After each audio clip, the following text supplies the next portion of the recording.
Learn how to move platforms in the Godot engine. Remember that you can run this tutorial on itch.io, more in the description. Let's go! First, let's create a new scene where we're going to have our tutorial. I've prepared basic assets, like background and the player. There is a first issue. Our little hero can't fly. To save him, let's create a AnimatableBody2D.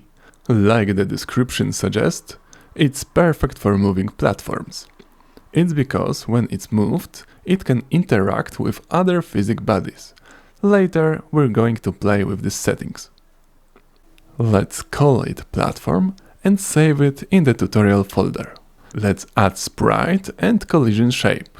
I've prepared a sprite for the platform in the assets folder. Little adjustment for a good rectangle shape. Now we can drag and drop this platform in our scene. Hooray! Our hero stands on the ground, but the platform still doesn't move. So let's fix it. Let's add AnimationPlayer to platform 2 and 3. Next, click AnimationPlayer and add a new animation called idle. Next, turn on autoplay on load.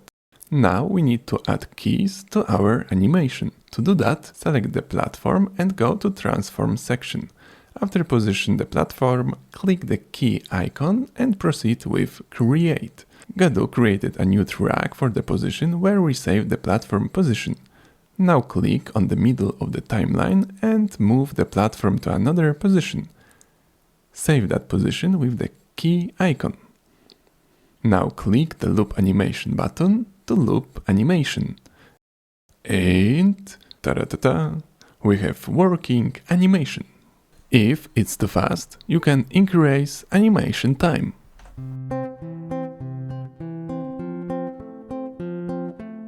Want to make it look cooler?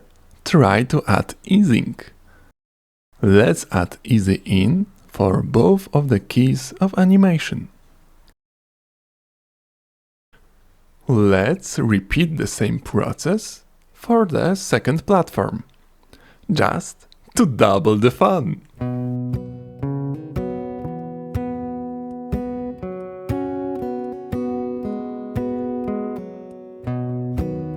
And we have moving platforms.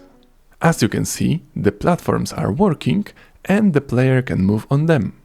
If you take a closer look, you can notice that the player can jump really high.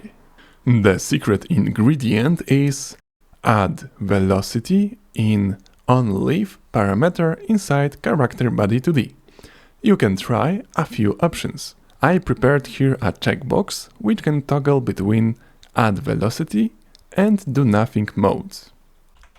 As you can see, when add velocity is on, it's like the platform fires the player from a cannon.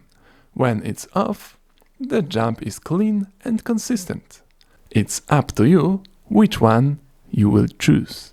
Remember that the presented method is one of many. You can also move platforms by using twins, apply the force, making script-based movement, or something else. Leave a like if you like it. Don't forget to try it yourself on itch.io and grab the source code from GitHub. Write a comment on what tutorial you'd like to see. Bye!